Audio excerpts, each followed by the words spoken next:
Saat ini, arah roda mobil overland saya arahkan sejauh 100 km menuju Kecamatan Tanjung Siang. Bagi petani padi, musim hujan adalah berkah tersendiri. Terlebih bagi lahan persawahan yang pengairannya hanya mengandalkan air hujan. Sudah mulai masuk musim penghujan, ini saatnya untuk para petani padi di Desa Buniara untuk garap sawah. Salah satunya dengan membajak sawah dengan sapi seperti ini. Ikuti jejak saya, jejak petualang.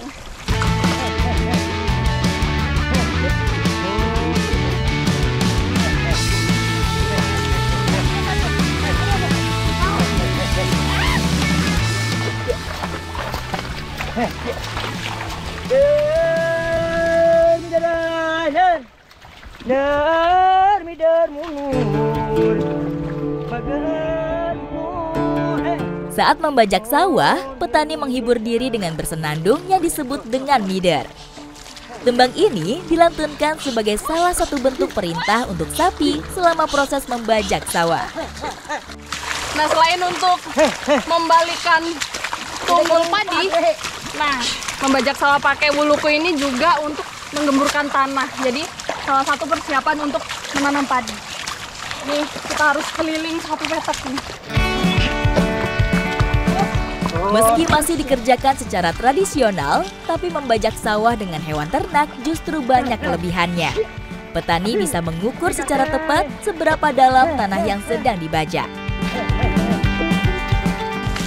Nah, kali ini membajak sawahnya itu menggunakan alat yang bernama wuluku. Wuluku ini fungsinya untuk membalikan tunggul-tunggul padi supaya nanti dia terendam oleh tanah dan bisa menjadi pupuk organik. Lebih putar lagi, Pak. Aduh. Aduh, Pak.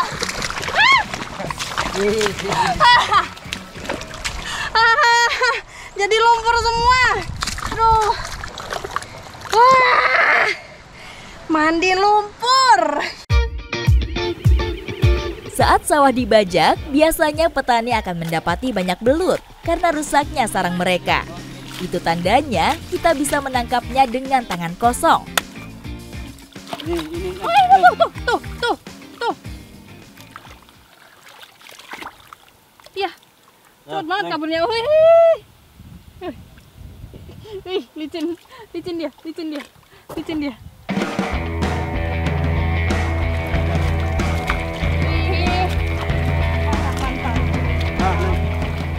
Nah, emang biasanya waktu para petani itu lagi bikin jalur air di samping-samping sawah seperti ini, biasanya emang nemuin belut karena habitatnya emang di tanah-tanah yang berlumpur dan dekat-dekat bebatuan kayak gini. Ibarat dua mata pisau, keberadaan belut di tanah pertanian sebenarnya cukup menolong petani untuk menggemburkan tanah.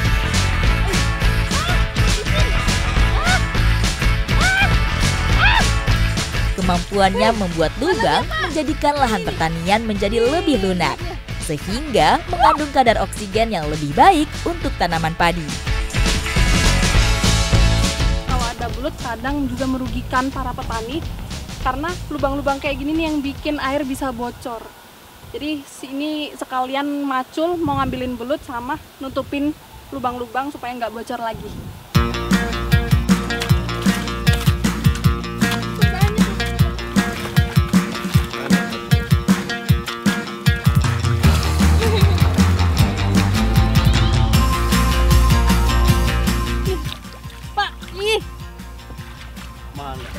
Mana dia? Licinnya. Di kaki tadi, Pak. Wah, mana dia? Kabur. Itu sih resikonya karena licin banget jadi gampang buat kabur. Tapi kalau dibiarin kabur, pikir-pikir nih, soalnya bisa membahayakan juga buat sawah. Monopterus albus ziyu ini memiliki sensitivitas yang tinggi pada cahaya atau paparan sinar matahari.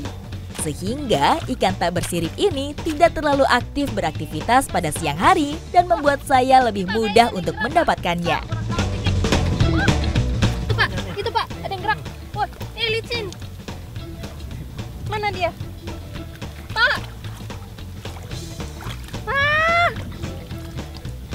Ini.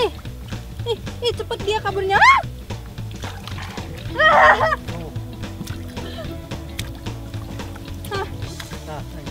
Oh ini. Nah, wah. Akhirnya dapat juga belutnya.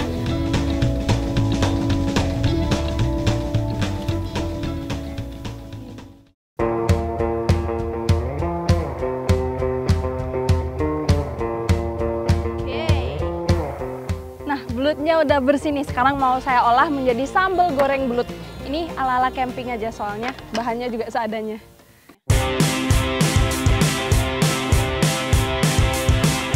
Menu kali ini saya buat karena tidak perlu banyak bumbu dan cukup awet untuk dibawa camping.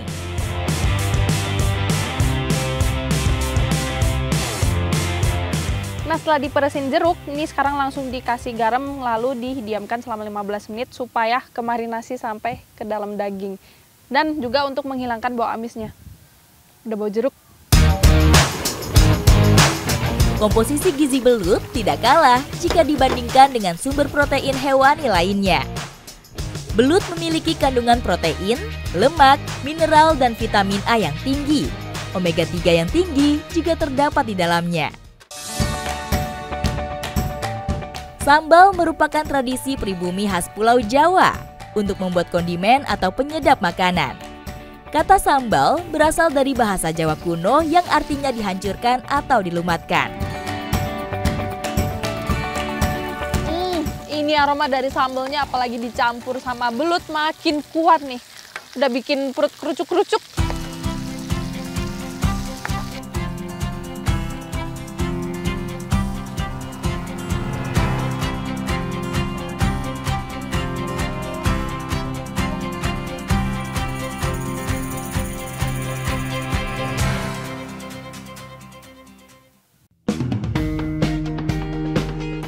Sambal goreng belut jadi salah satu hidangan khas Nusantara yang sangat populer. Dengan kombinasi sempurna antara pedasnya sambal dengan kelezatan belut, hidangan ini tak hanya menyenangkan lidah, tetapi juga memberikan sensasi kehangatan di setiap suapan. Enaknya makan belut kalau udah digoreng kering kayak gini, dia bisa langsung dimakan setulang-tulangnya juga karena tulangnya jadi crispy.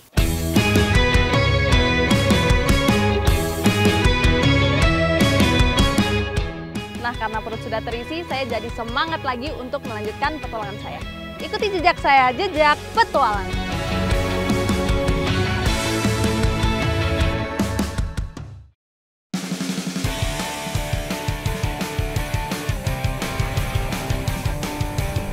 Kali ini, putaran roda mobil saya arahkan menuju Kabupaten Subang, Jawa Barat. Jalan-jalan ke Subang kurang afdol kalau nggak nyobain nanas madunya. Ikuti jejak saya, jejak petualang.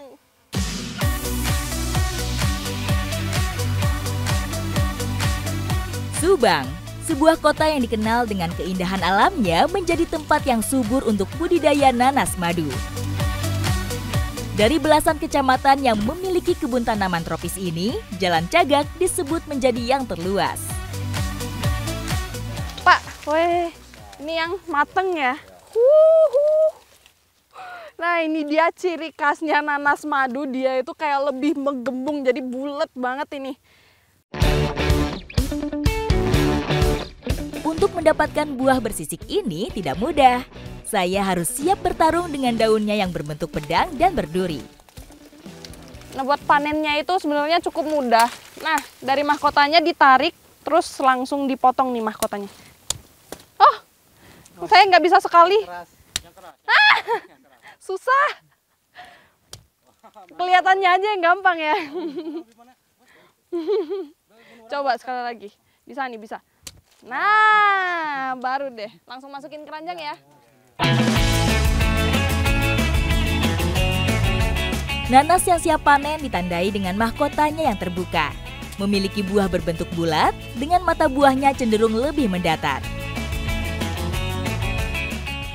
Nah, untuk nanas yang hijau yang belum matang ini, rasanya tuh lebih asam, jadi biasanya tetap diambil dipanen untuk dijual ke pabrik dan dijadikan selai. Sedangkan untuk nanas madu ini perlakuannya khusus nih, jadi dia nggak boleh dilempar-lempar dari awal karena takut kulitnya terluka. Selain itu karena ini siap konsumsi, jadi biasanya dijual untuk langsung dimakan. Selain tanah yang subur, kabupaten yang bisa ditempuh 2,5 jam dari Jakarta ini terletak di dataran rendah dengan iklim yang mendukung pertumbuhan nanas. Pak, kalau saya dengar-dengar nih, nanas itu katanya lebih enak kalau dimakan pas barusan dipanen. Iya Pak. Enak. Ini dalamnya udah kelihatan juicy banget dan dari warnanya juga cantik. Terus ini, wangi juga nih aromanya. Wow. Nggak sabar nih mau langsung nyobain.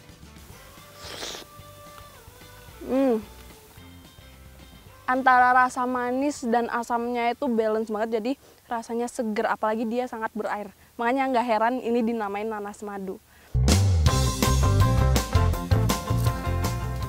Ini saya mau nyobain buat ngangkat keranjang ini kayak bapak-bapak itu. Kira-kira seberapa ini beratnya?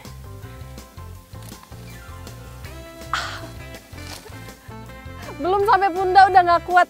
Ini satu keranjang aja ini bisa 40 kilo beratnya ini. Nah, bapak-bapak itu dari tadi bawa 2 keranjang buat langsung dibawa ke mobil. Berat banget nih, hebat berarti orang-orang yang bisa angkat ini.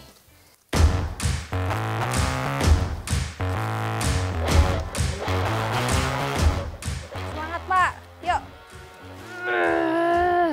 Ini 40 kali 2 berarti 80 kilo ini dan harus dibawanya lumayan jauh ya. Ayo Pak, semangat. Yuk. Pelan-pelan.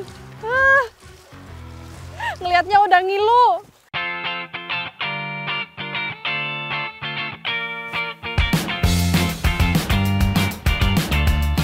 Sebelum masuk ke mobil bak terbuka, terlebih dahulu hasil panen kami sortir dan ditimbang. Yang ini nggak lolos ya, ini juga.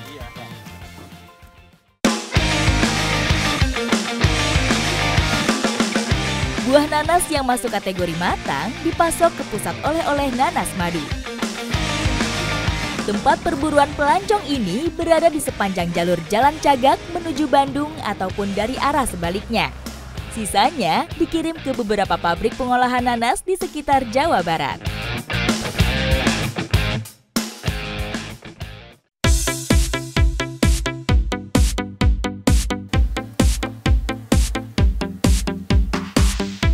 Berbeda dengan nanas yang biasanya saya temui, memiliki ukuran yang lebih besar, soft cayenne ini saya manfaatkan menjadi mangkok.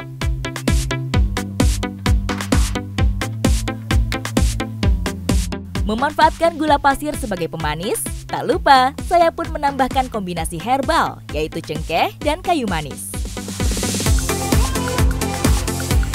Saya menambahkan buah pir dan alpukat sebagai campuran. Tak lupa, saya juga menyelipkan biji selasih dan jeli hasil fermentasi air kelapa. Nah, ini buahnya udah tersusun semua, tinggal dikasih kuah yang tadi saya sudah bikin. Nah, kuah manis.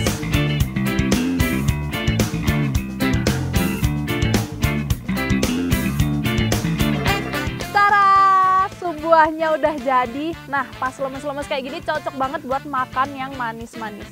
Langsung aja kita cobain. Kuahnya dulu.